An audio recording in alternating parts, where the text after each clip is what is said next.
Hi,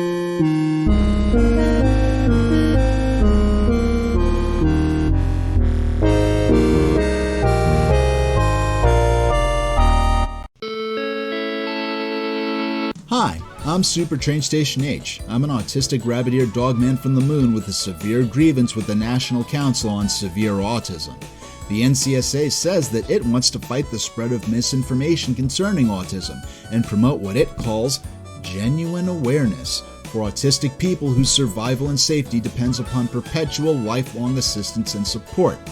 I personally would like to believe that most members and supporters of the NCSA would define genuine awareness as a call to organize to secure better futures and societal understanding for uniquely vulnerable disabled people who are highly isolated, incredibly disenfranchised, and widely misunderstood and underestimated. The NCSA's online content coordinator, Cindy Wall, hosted a presentation in the spring of 2024 on YouTube for the NCSA that I personally think did a pretty good job challenging online autism misinformation. Even if I have a number of strong disagreements with Cindy in terms of her TikTok content,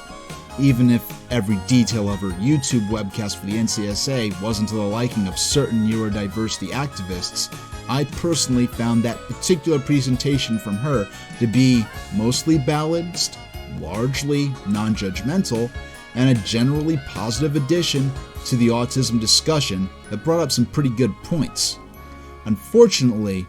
other NCSA leaders, like its president Jill Escher, seem to think that promoting genuine awareness of autism means accusing autistic people other than the children and patients of NCSA members of falsely claiming disability and of diverting public visibility and resources from actual autistic people. Now, Jill Escher is not a doctor of any kind, and yet she assumes authority to confiscate and invalidate disability labels of total strangers, authority that somehow supersedes that of actual doctors who personally work with disabled people. Now, the NCSA has taken discriminatory claims like Jill Escher's to such an extreme that NCSA leaders have levied accusations of facetious self-diagnosis of autism at autistic people who are known to have been professionally diagnosed in a clinical setting. The NCSA has also published online messages describing the clinical diagnosis of high-functioning autism as somehow being a form of self-identification.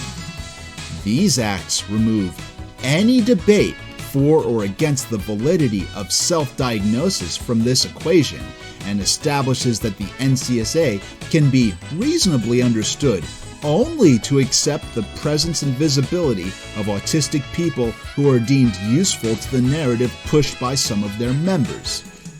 In just one example of this behavior, the NCSA's president, an NCSA board member, and an NCSA ally got together to hold a public indignation meeting in which they laughed at the stories of clinically diagnosed autistic people who were fighting employment discrimination and were raising awareness of life-threatening mental health problems accentuated by societal stigma against autistic people who attempt careers during adulthood. Because the autistic people featured in this article were described by themselves as high-functioning, the NCSA's president, Jill Escher, led her podcast panelists in deriding and dismissing the experiences of these innocent autistic people as identity-driven fantasies that did a disservice to those said by NCSA board member Lee Wachtel to have so-called true autism, which is a term with no academic or scientific recognition, and not one that I'd expect to be coming from the mouth of a person of leadership within the Kennedy Krieger Institute, a hospital for disabled children.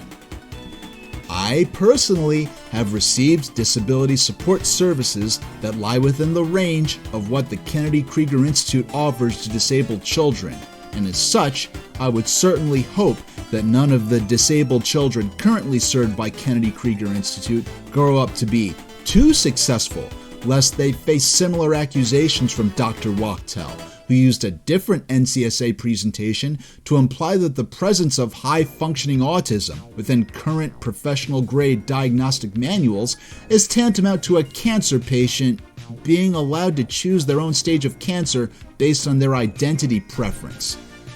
This is a total misrepresentation of how diagnosis of autism works in the DSM-5, and it's one that needlessly discredits formally diagnosed end-level patients, that also disrespect the doctors who diagnose these people, which is a shockingly reckless thing for Lee to do,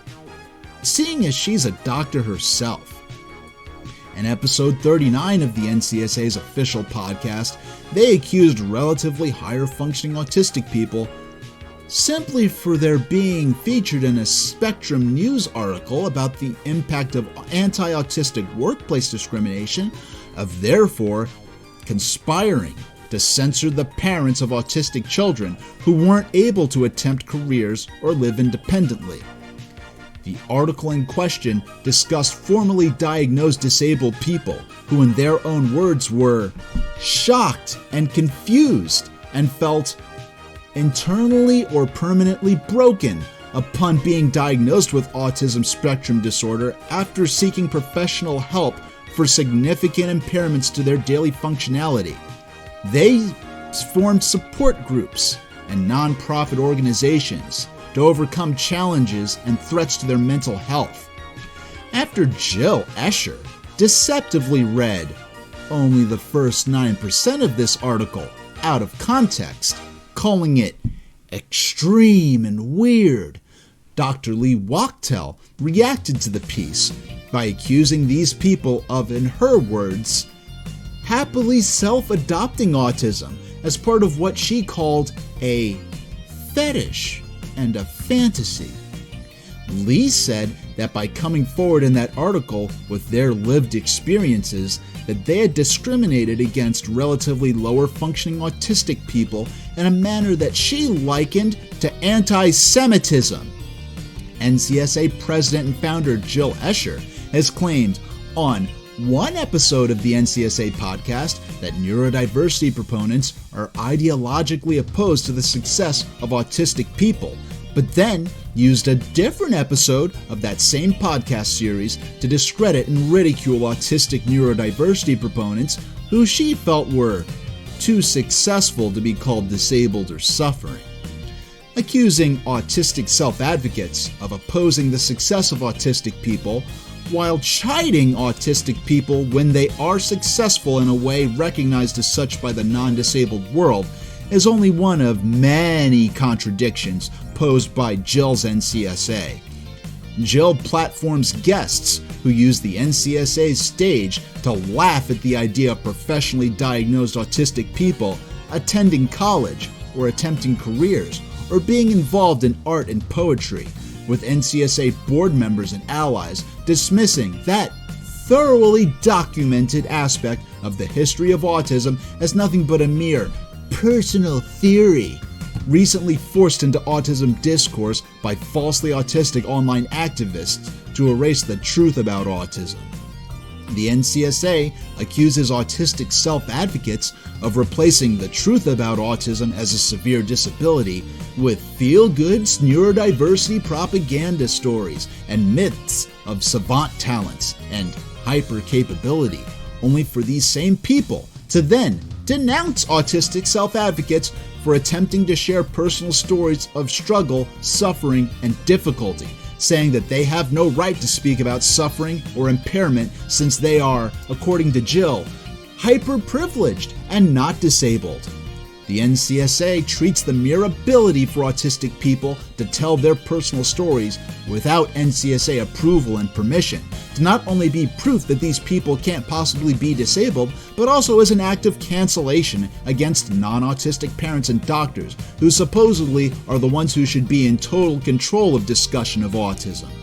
Suggestions that autistic people themselves could also be involved are denounced as censorship and bias levied by irreverent and falsely disabled political partisans with an axe to grind against real autistic people and their parents. The NCSA, in cases like these, uses concerns about the self-diagnosis of autism as a thin distraction to disguise their general dismissal and dislike of the struggles of autistic people, including the professionally diagnosed, whose formalized recognition, presence, and visibility within the disability space clashes with what NCSA supporters have called the brand of autism that the NCSA wants to promote as part of what it describes as authentic awareness. And while pretending to criticize online misbehavior within the neurodiversity movement, Jill, using the NCSA, has also defamed autistic people she sees as being too successful to be disabled by suggesting that those with what she calls high-functioning autism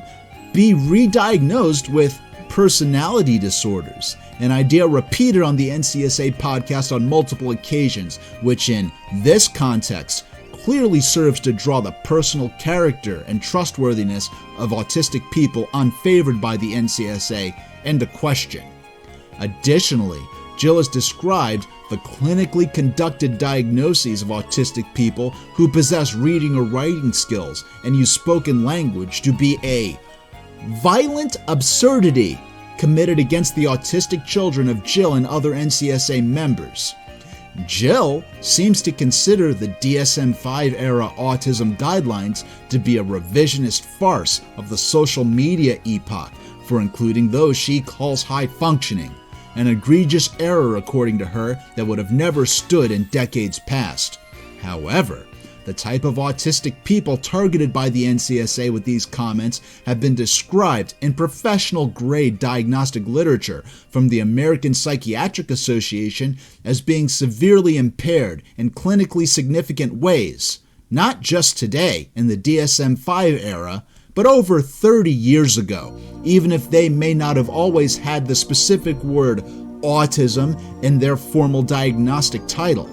Some at the NCSA misrepresent late diagnosed autistics and autistics who might have potentially been included in the now abolished Asperger's syndrome category as trivially quirky nerds who can't possibly be severely disabled and instead are somehow privileged. However, the innocent disabled people they've been targeting for exploiting this alleged unfair privilege have officially been included as part of the pervasive developmental disorder subheading of the DSM alongside autism since 1994, and as such were considered by those definitions of 30 years ago to be severely impaired, long before any alleged dumbing down of autism standards provoked by the online neurodiversity movement in the age of TikTok and Tumblr.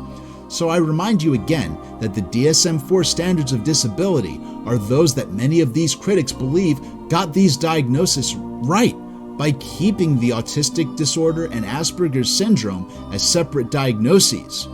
They campaign to have Asperger's syndrome restored to separate these trivially quirky nerds from the real disabled people in the autistic disorder category. Yet, these same critics of the DSM-5 laugh out loud at the notion that those who might have been assigned Asperger's under DSM-4 standards are severely and significantly disabled, which is exactly how the DSM-4 described the former Asperger's syndrome and the people covered by it.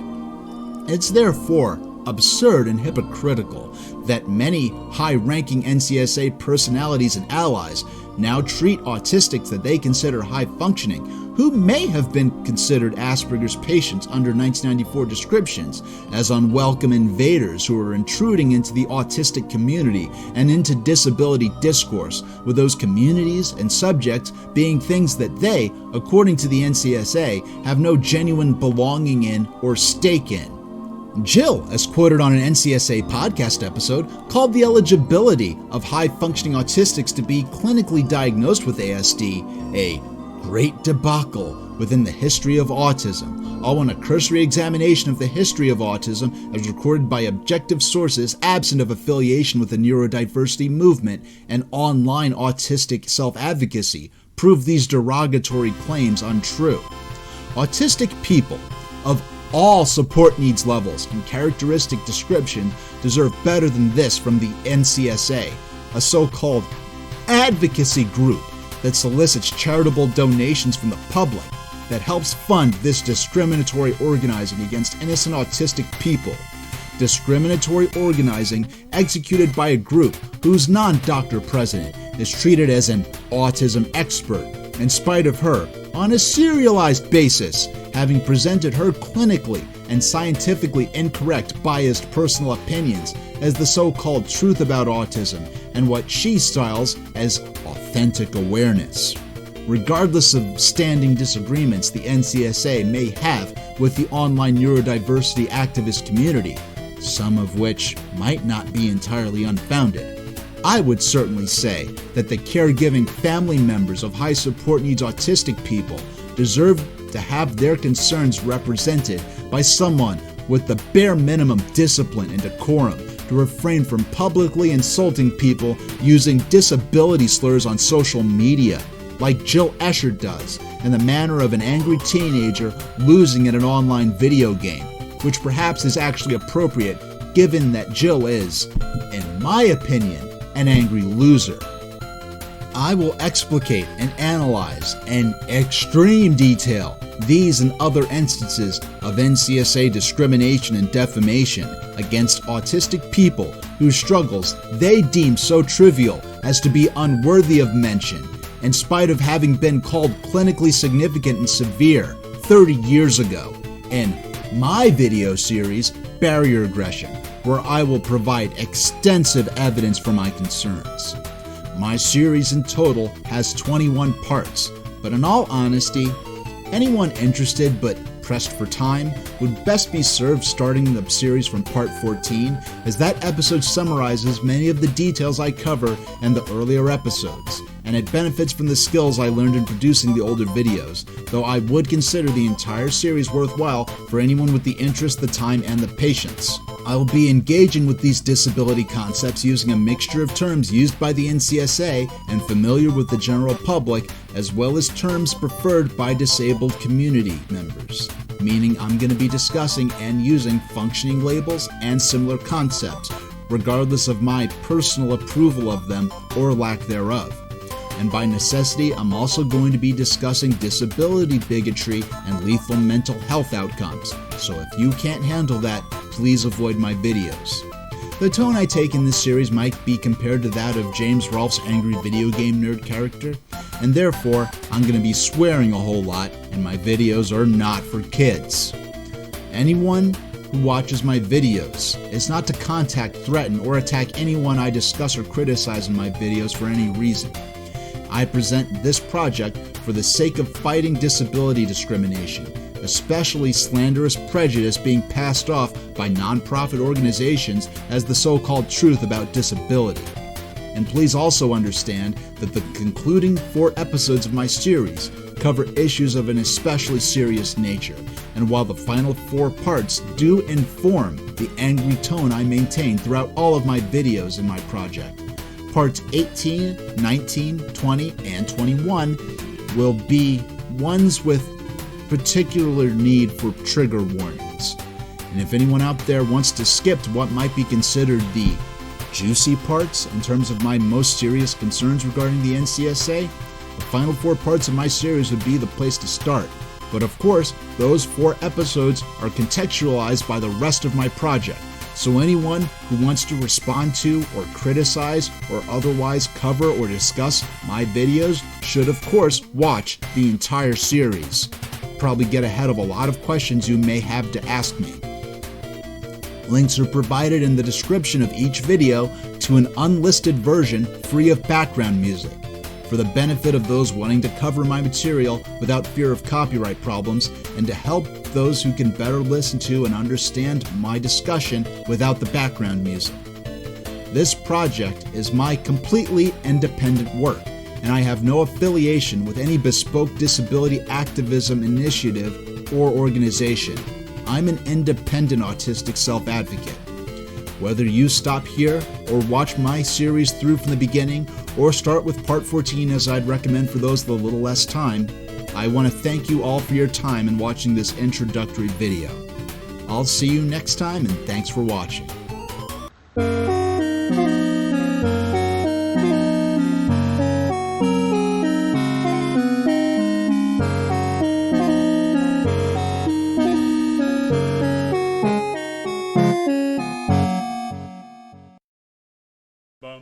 they ran this article. Doctors with autism speak out against stigma. All right. So never mind the fact that neither of my children even understand what a doctor is. But, they use doctors with autism. And I'm curious, you guys, you've had long careers in medicine. How many doctors have you met who you would diagnose with autism? None. The one in, what was that, Grey's Anatomy? There was one. Oh, the one on TV. Yeah. The TV doctor, right, who doesn't exist in real life. Okay, open the door and let's take a swing at the motherfucker. That'll have to wait until next time.